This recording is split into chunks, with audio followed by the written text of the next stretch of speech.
She's testing a new trail camera outside her bus. Then her tent zipper opens from the outside. What happened?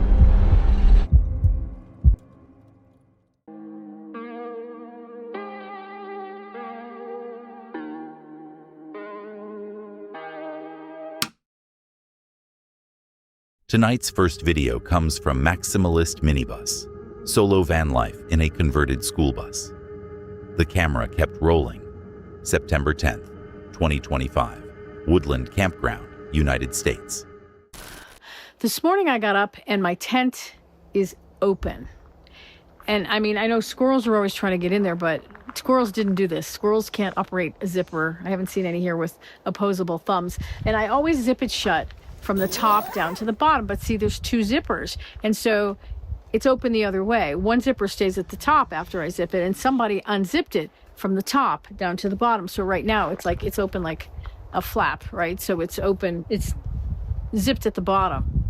And when I first saw it, I thought, well, that's weird. But honestly, I didn't think that much about it because I don't know, maybe I did it that way. I don't think I did. I never have before. But it wasn't until later in the morning that I thought about the critter cam. And I was like, oh, let's see what animals we got. So I popped it out, put it. She sets up a solar trail camera on a footstool outside her tent. Next morning, the zipper hangs open, top to bottom. She pulls the memory card. 2:30 a.m. Pickup passes. A man emerges in reflective glasses, cap, trash bag, poncho. Carries a jug. He returns with a flashlight. Checks her table. Shines light through mesh. Peers inside. Golf cart. Bus. He is. You see him? He's got glasses on that are shining. He's got on a baseball cap. It looks like he might have a goatee. And here he comes. He walks across. See, he's got a trash bag, it looks like. And I thought at first he had a backpack on, but you'll see in a minute it's not a backpack. So he walks by. And then it missed the first part of him, but then he comes back with a flashlight. And he's coming around, like, I have a table over here with a bunch of stuff on it. I think he's, okay, now look, here he comes. Now he's shining the flashlight in through the mesh of the tent, trying to see what's inside the tent. And you can see, like, his pants are all kind of frayed and everything, but he... Second pass.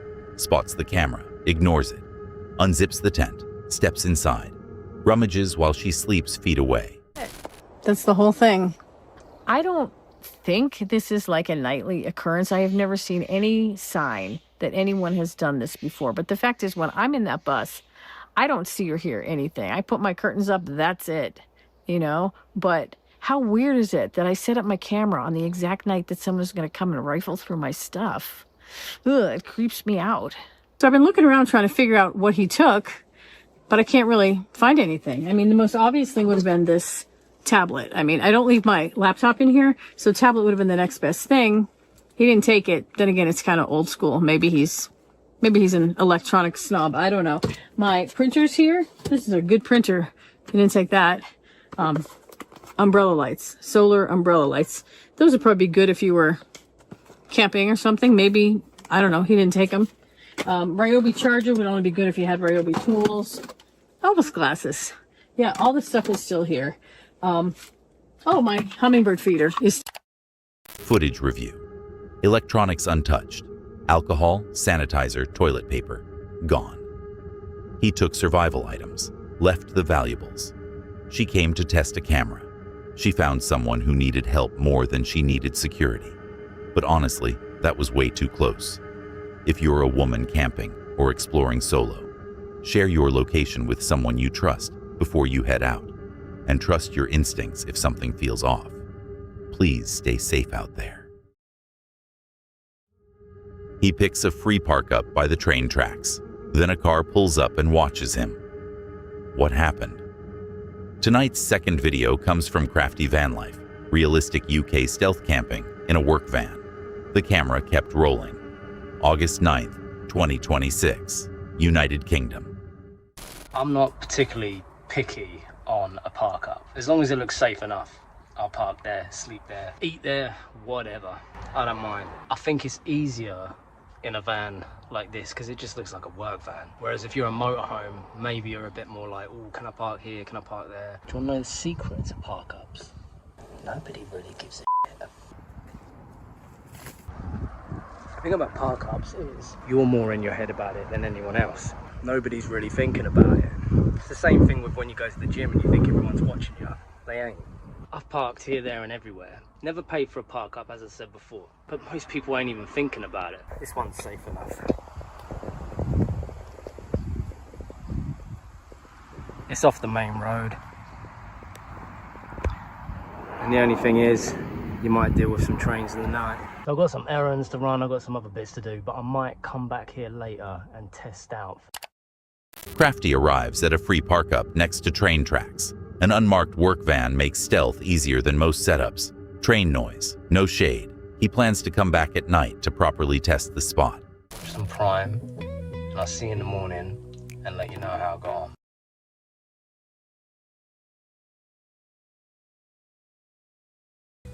Someone just pulled up. Someone's getting out.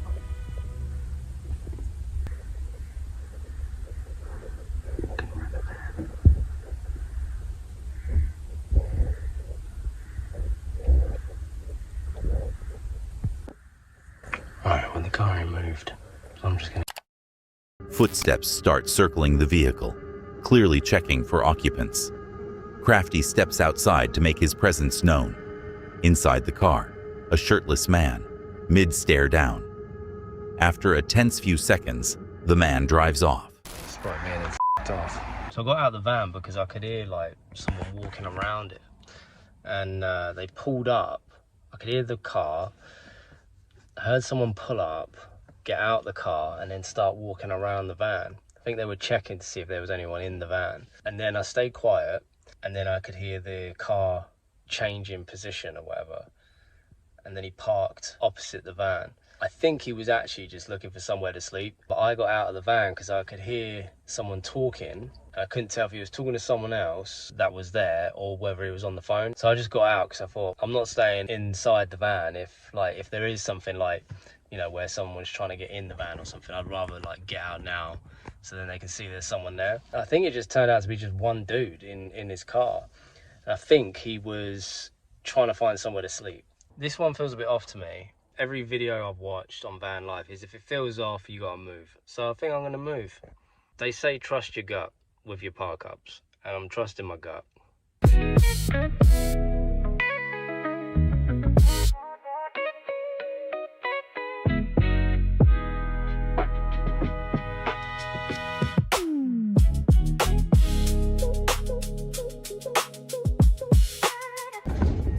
I love how at the start of the video I'm like, yeah, nobody cares where you park up.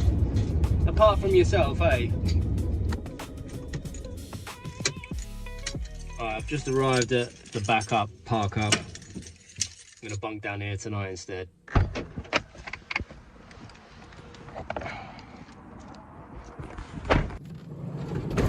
I'm a little bit gutted about not staying at that other park up, but I don't know. When people act shifty, I get a bit paranoid. So I just thought, nah, I'm not having it. I've moved on from other spots as well before. I've stayed in some where people have done that as well, when I probably shouldn't have. But this one, again, like hearing someone like walking around your van, it's just a bit weird, man. So yeah, the question's answered. Can you park there? Crafty trusts his gut, packs up, and relocates to a backup park-up for the night. He returns to the original spot days later. It's completely empty. Crafty's take on this one is that it's just part of the trade-off with stealth camping. You're parking somewhere you're not really supposed to be, so you have to expect the occasional person checking you out. And sometimes that person is going to be weirder than you'd like. He didn't call the police, didn't confront the guy beyond stepping outside, and honestly, that's probably the right move. Most of these encounters turn out to be nothing, but you don't actually know that in the moment. I don't think I'd have handled it any calmer than he did, if I'm being honest. Would you have stayed the night after that, or found somewhere new like he did? She camps in a Florida swamp. Then something heavy hits the ground beside her car. What happened? Tonight's third video comes from Lisa's escapades. Solo camping and cryptid research in remote wilderness. October 26, 2024. Florida swamp, United States. Here's something out there just now. Don't know what it was. But, yeah, I'm going to do some car camping out here. And see if I hear anything. There's a lot of wind, so it's nice and cool. But I'm not sure what I just heard over there. That was interesting. Sounded like possibly some sort of bird. But yeah, it's neat out here, and don't worry, I have protection. At least the mosquitoes aren't bad. I think I'm going to try to use my night camera and see if I see anything. Dusk falls. Lisa sets up on an isolated dirt road. An unfamiliar noise echoes through the trees. She pauses. Panthers, bears, and alligators all call this swamp home, so almost anything could be out there.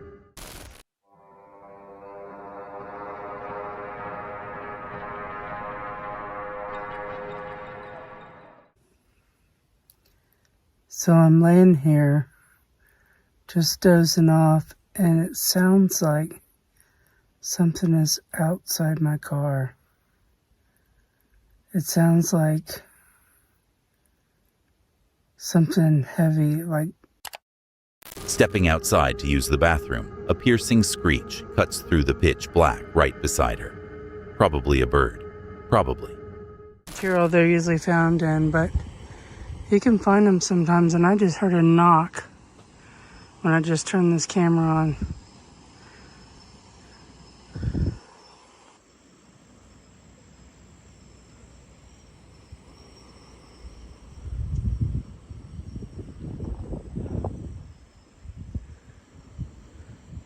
Last night I played like a little flute, plastic flute. Didn't get any response, but I was talking to... Morning inspection turns up fresh black bear tracks in the dirt, right where she'd been sleeping the night before. Lisa came out here hoping to find evidence of something unexplained. And honestly, what she got might be scarier. A very real, very large predator that walked right past her car in the dark while she slept a few feet away. Bears aren't rare in that part of Florida, but knowing that logically and hearing something that size hit the ground next to you at 2 a.m. are two completely different experiences. I don't think I'd have needed a cryptid to convince me to leave that swamp. The tracks alone would have done it. Would knowing it was a real bear make you feel better about that night, or worse? The campfire dies down. Then his son sees something walk between the picnic table and the flames. Tonight's fourth video comes from Oreo Speedwagon R/T. Personal cryptid encounters and wilderness experiences. March 21st, 2022. La Junta Canyon, New Mexico, USA.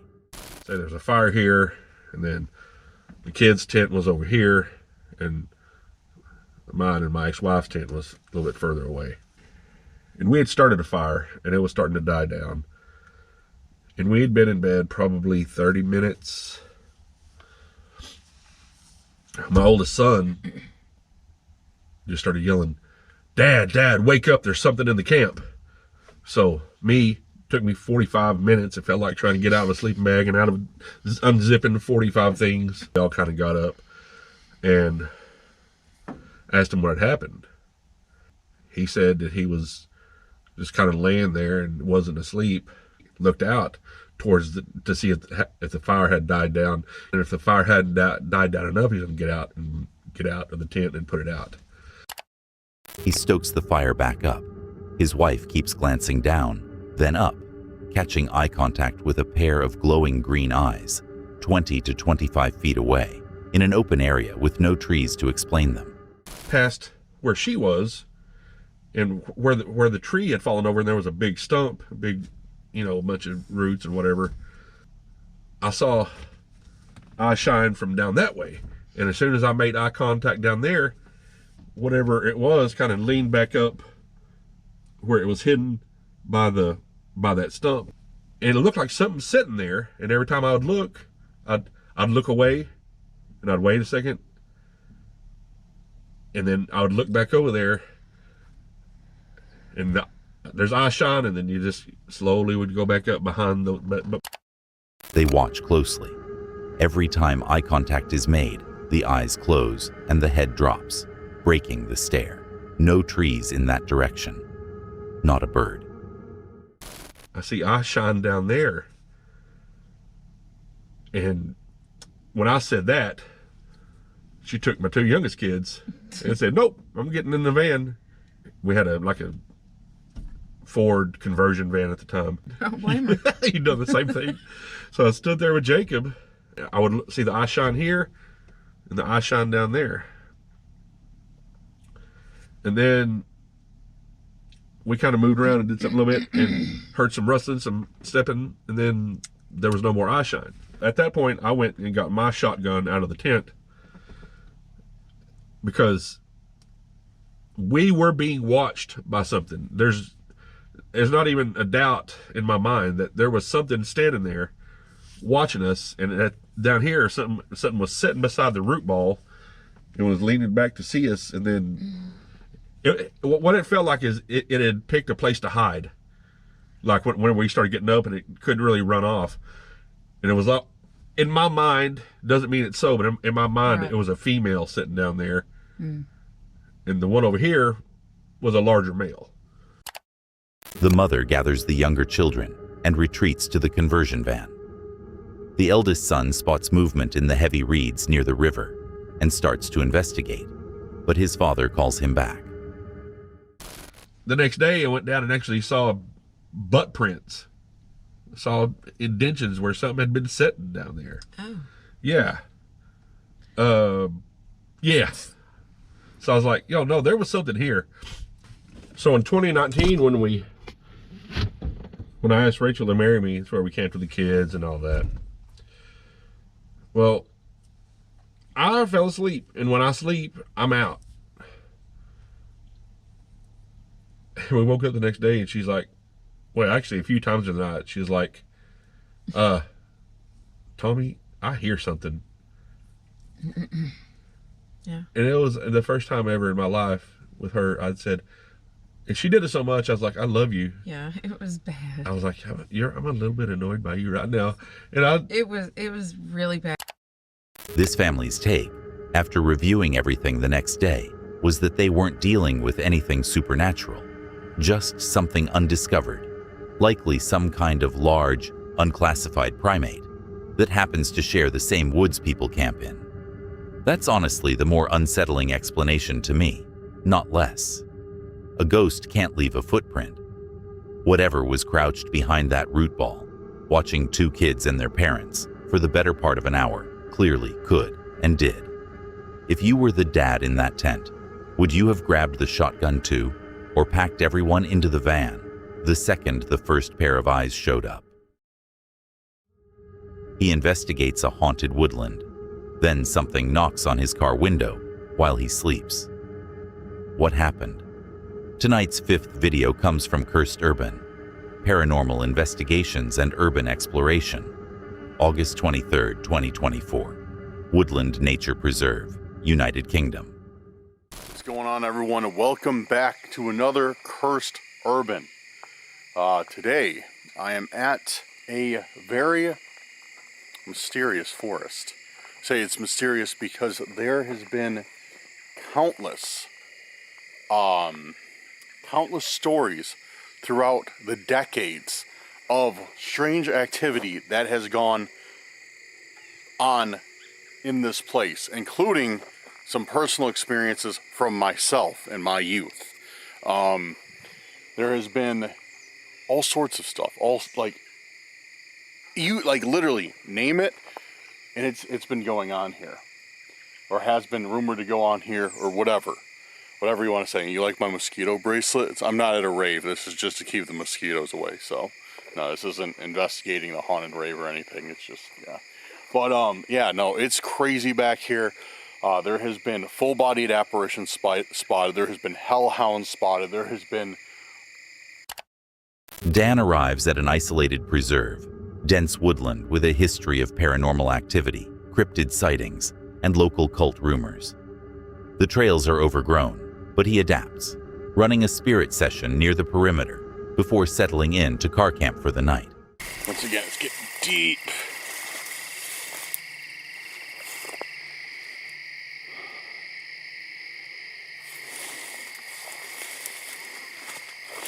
Yes, over here is a first answer, or the first response we've gotten on Spirit Talker. Yes, over here. Over where? Can you tell me? Can you tell me where you are?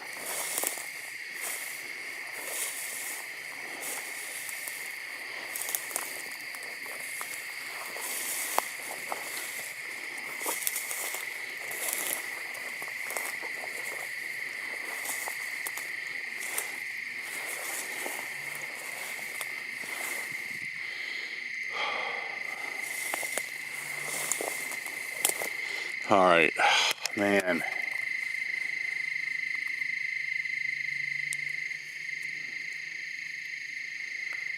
Oh, sorry. I was trying to hold the camera. I accidentally put my finger over the lens.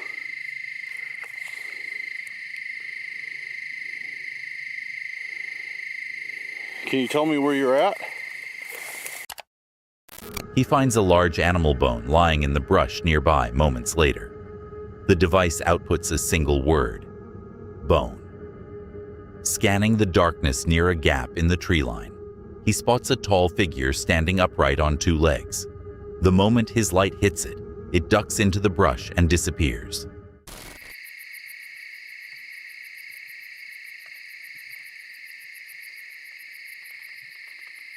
There's just a growl over there.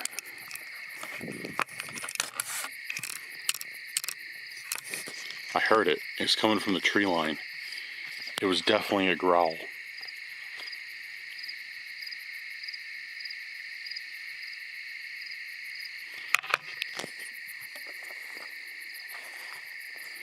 At first I thought it might be a bullfrog, but there's no water or anything around here. It's just a dry, empty field. It didn't sound quite like a bullfrog.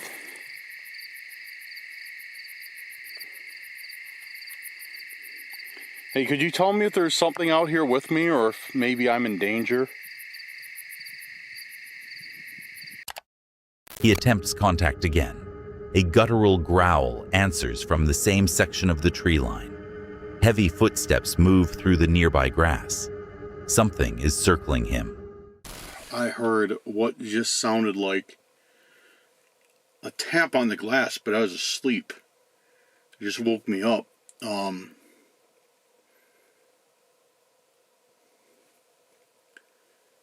So I'm gonna review the footage real quick and see. Not real quick. I'm gonna have to fast forward through an hour and a half of footage. Guess that's how long I've been kind of sleeping. And see if there was a knock, because it sounded like somebody knocked on the window, and then I woke up. Asleep in his car, Dan wakes to a loud knock on the passenger window. He reviews the camera audio afterward and confirms it. The knock is really there. He packs up and leaves. Tonight's sixth video comes from exploring with Bear, urban exploration, and cryptid hunting at notorious sites. The camera kept rolling. May 23, 2026, West Virginia, United States. Ooh, there's eyes down there. Definitely Really? eyes down there, bro. Wait, hold on. Oh, dude, what the fuck is that, bro? No French. What is that, bro? Oh! What is that? Yo. Dude, what is that? It must be some kind of reflector. Yeah, that's a reflector. Yo. Man, that scared Dude, the I thought crap fucking red out of me. light. I was like, aliens! That scared the dog snot out of me. Wait. Whoo! Oh, look, that's a trail. Is that a trail? Bro, I'm not going down that trail. But Look at that freaking... No? I'm not going down that trail. An aggressive swarm of giant wasps dive bombs Bear, drawn straight to his flashlight beam. He kills the light and treks through the pitch-black woods unguided, rather than risk more stings. No. Wait, no, we can't go. What was that? Dog man. You know what? Oh my goodness. You guys mentioned last time me and B was here. You guys mentioned dog man.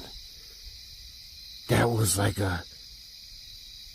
I would say that was like a dog man. If I was to guess what a dog man would sound like, that would be it.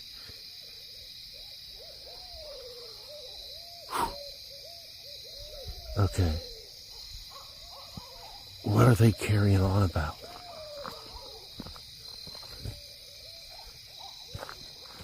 Okay.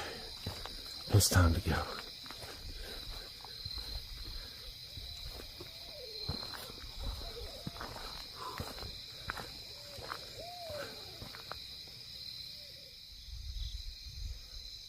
Okay.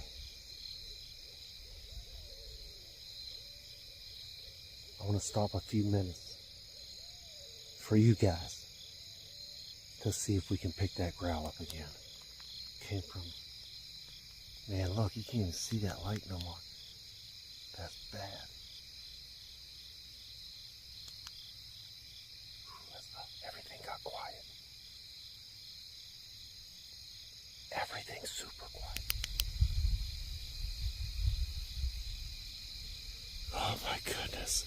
Everything's quiet.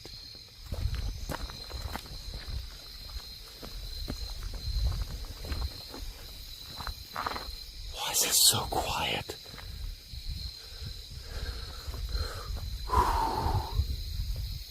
Man, that was pretty loud. No. On an isolated swampy path at night, strange vocalizations and rustling come from the dense brush. When he calls into the dark, a guttural snarl erupts from the tree line, the kind locals attribute to Dogman. Hey! Hey! Man, something is in there. I feel like it's freaking stalking me. Hold on. Hold on.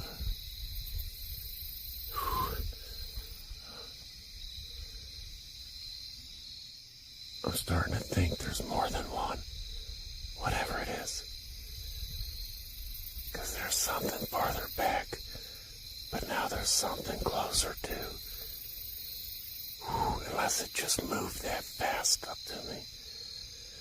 Oh my... Oh man, this is a terrible feeling. Terrible feeling.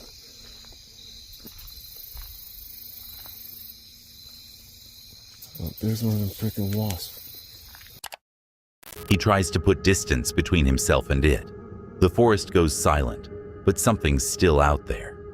Heavy movement, more than one set of footsteps, flanking and following him through the dark. Back at camp, Doug and Matt recount their own heavy footsteps inside one of the bunkers, timed suspiciously well with a spirit box saying, "Cement shoes." They talk through the site's acoustics, eat a quick meal, and eventually sleep in their vehicles rather than tents. Would you have pushed on after that first snarl, or called it there? That's it for tonight. If you watched all the way to the end, you're either very brave, or you made some questionable life choices. Either way, like and subscribe, hit the bell, and click one of the videos on screen. I'll be back soon with more reasons to stay indoors. See you then. And if you made it this far, there was a hidden word somewhere in tonight's video. Drop it in the comments if you caught it.